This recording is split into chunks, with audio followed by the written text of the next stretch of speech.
Assalamu alaikum and greetings. My name is Shwa and I am the host and founder of a podcast called Light Up with Shwa. It's a weekly podcast on conscious living and parenting. If you are a regular follower, viewer of my podcast, then you must know that I have amazing guests from all over, and it's available on all the platforms: YouTube, iTunes, TuneIn Radio, Spotify, Facebook, Instagram, you name it. And I hope you have visited my website, lightupwithshwa.com, and you can leave a comment there by recording a message or a question, or just browse through the website and let me know what you think of my podcast and my upcoming programs. I have a very special guest today. She is a doctor, and I know that she is in Michigan area. I'm not going to disclose her location because you're going to rush to her, because she is very talented and knows a lot. But she can always help you all. So, Dr. Farha, please introduce yourself and let us know what you do, and let's go from there. Thank you. Assalamu alaikum, audience. So my name is Dr. Farha Abbasi. I'm an assistant professor of psychiatry at Michigan State University. What I do? Long list? is a tough question. In short, I'm a mental health advocate. Okay. And I try and fight stigma at all levels.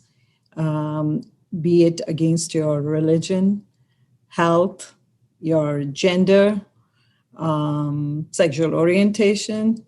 So I feel that resiliency, doing well, is an important and integral part of our life, and it's our right to be able to live our optimum life. So that said and done, that takes me to, I go in very different directions, work at different issues. My average is like 200 presentations a year. So only? So you can imagine that, it's hard for me when people ask me that question, but yes, I am a psychiatrist. Okay.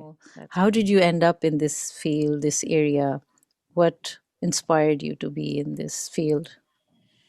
So when I was a medical student in Pakistan, during my psychiatry behavioral health rotation, I really enjoyed it.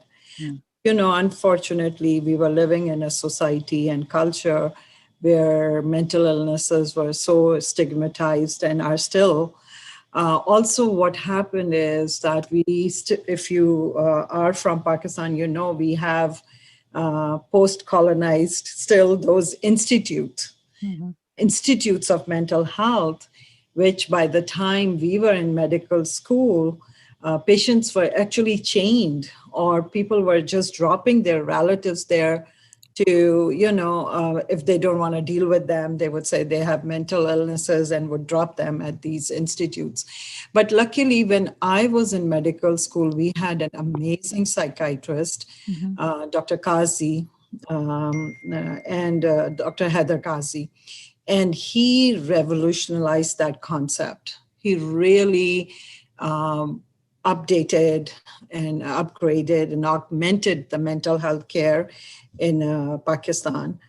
And I was fortunate to work with him and to see the human tragedy behind these stories. And he not only got rid of these chains and this concept of institutionalization, he brought them into mainstream and worked on their rehabilitation. So you would see people who are still struggling with these issues, but they would be working in yards, working in gardens, or building something.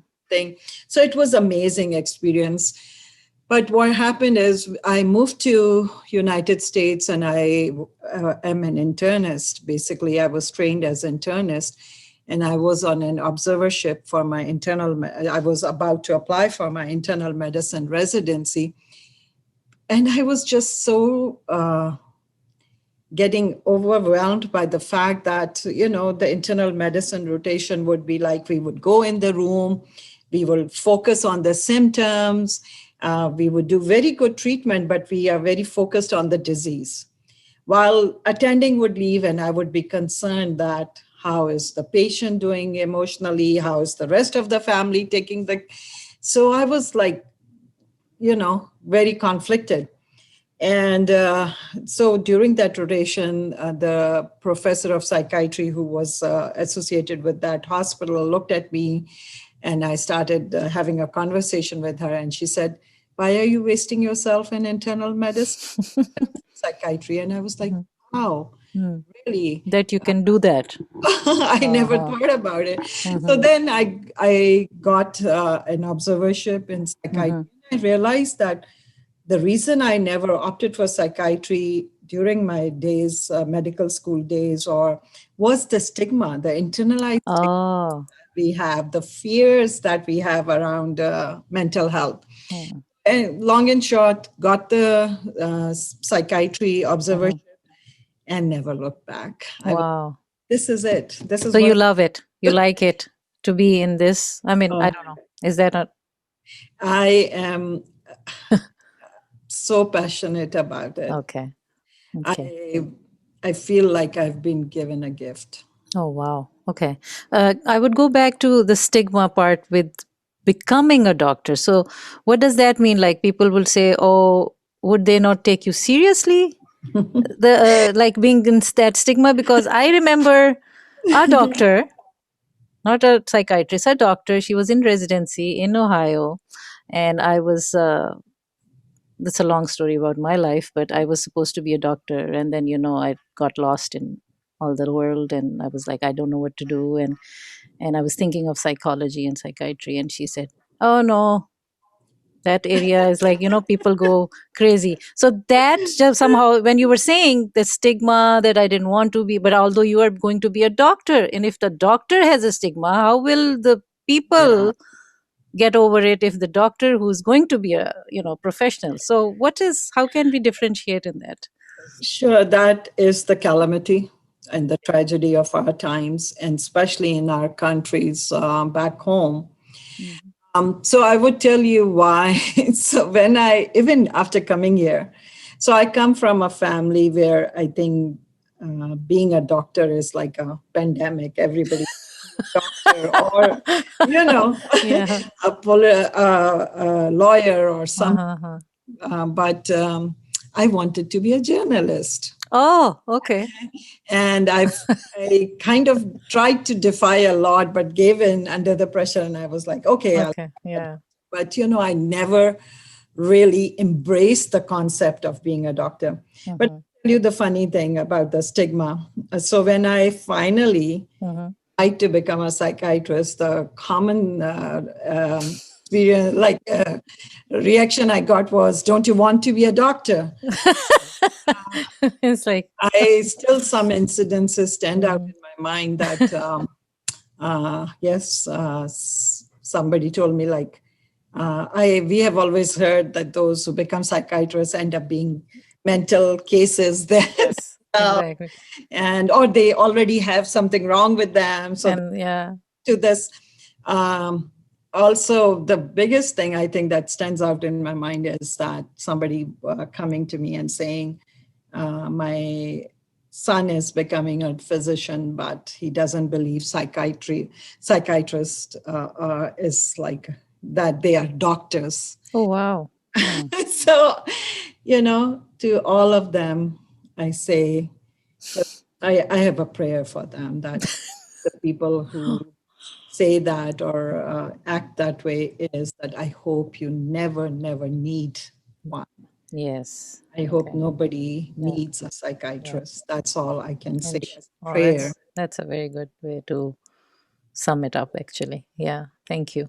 Oh, yes, that is true. And may whatever they believe in help them to learn about the limitations of ourselves and go beyond that and say, well, we don't know everything.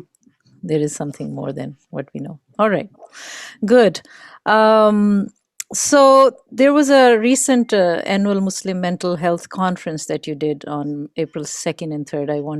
I want you to talk about it a little bit. What did you what's the purpose of it and how long you have been doing, and what was the outcome?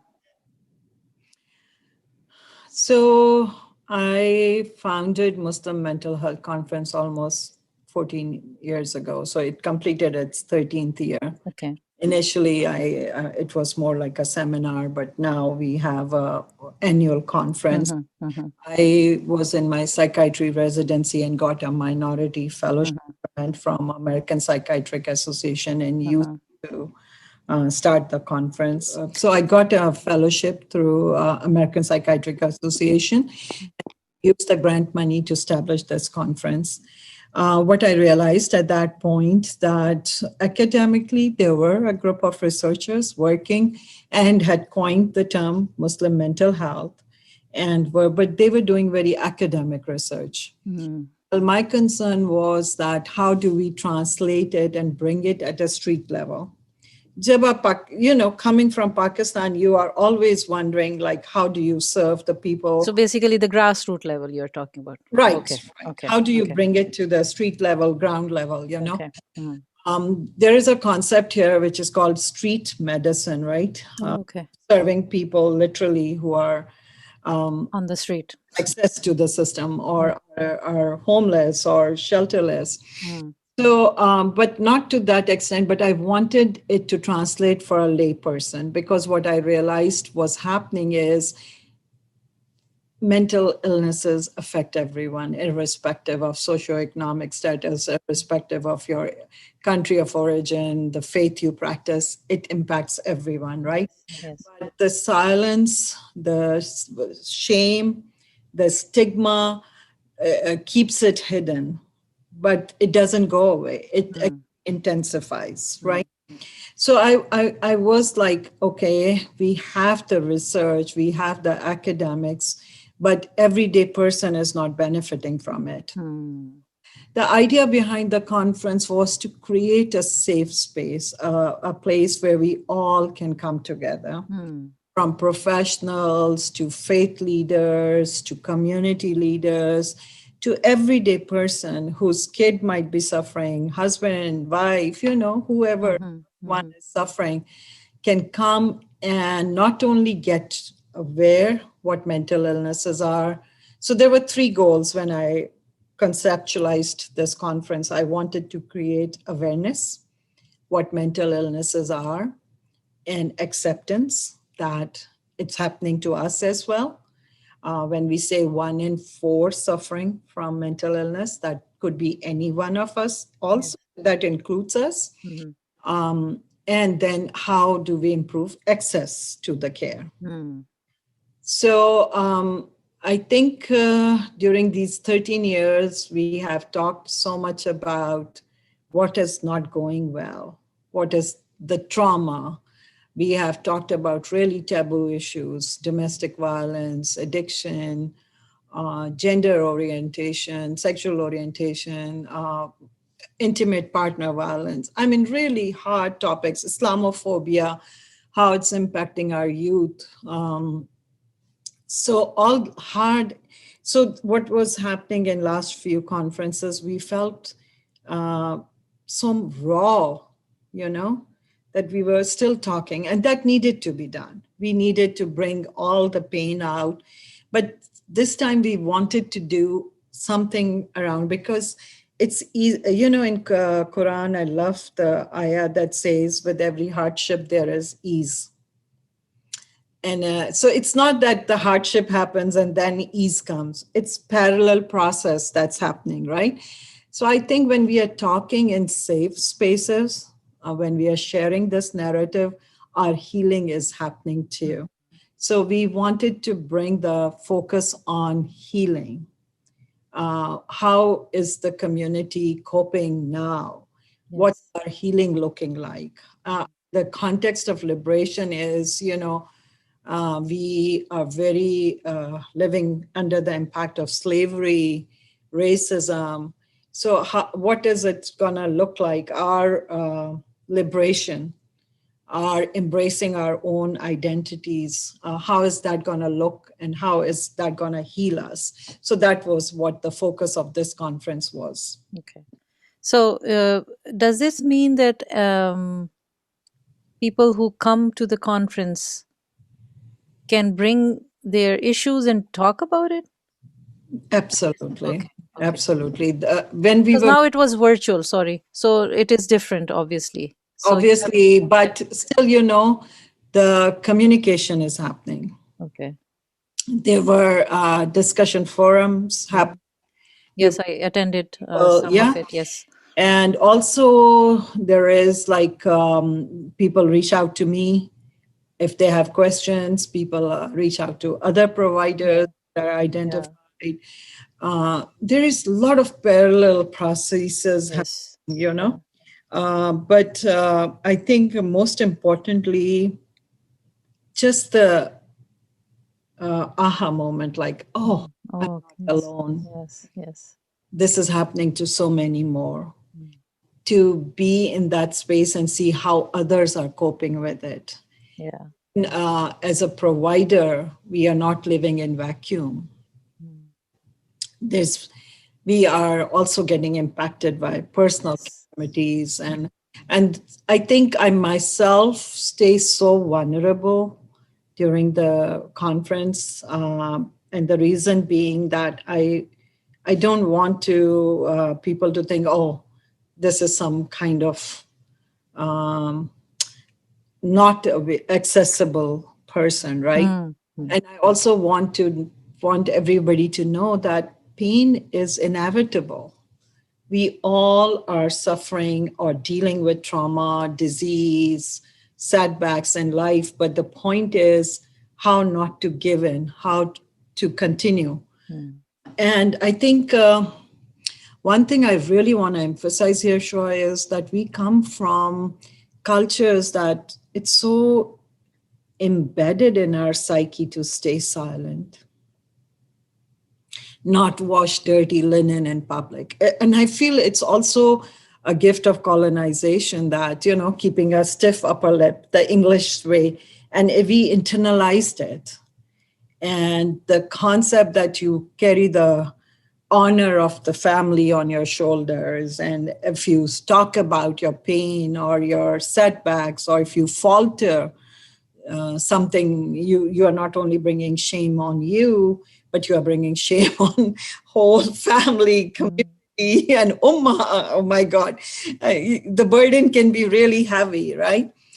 And I myself, my liberation came when I was able to talk about things. But is there a area, like, yes, you talk about it, not with everybody, right? The way you are talking about, so that's where I want to have a discussion. Like when people say, if you are in trouble, if there is, let's take an example, marriage trouble or colleague trouble at work. So now both are different levels of has privacy or not, because if you're at a workplace, then people might observe or something, and they might say, oh, are you in trouble? Something happened, or what's going on? And then you're not going to talk to everybody. And yeah, it is good that you will help me how to tackle that, like especially in marriages. And I have that question also about narcissism, because I was on Clubhouse and I'm hearing that like I can talk about it later. And then I know about my family members, and then I know extended friends, and I am finding this thing that this is so common in every house. There is somebody. Then women, especially in marriages, don't know how to. They are there for some time, long time, and it's so hard for them to come out. And it's like all that. And I find that people are on spectrum, not necessarily the typical definition. It takes forever to understand. So all that. So how to talk about it? Let's say I have figured it out something. So whom to talk about it if I don't have a person like you around me? I'll give you a very good example. And I like to go back to our faith because yes. I'm a person. As a Muslim. Yes. I've for my own survival and healing, I have used faith a lot. Yes.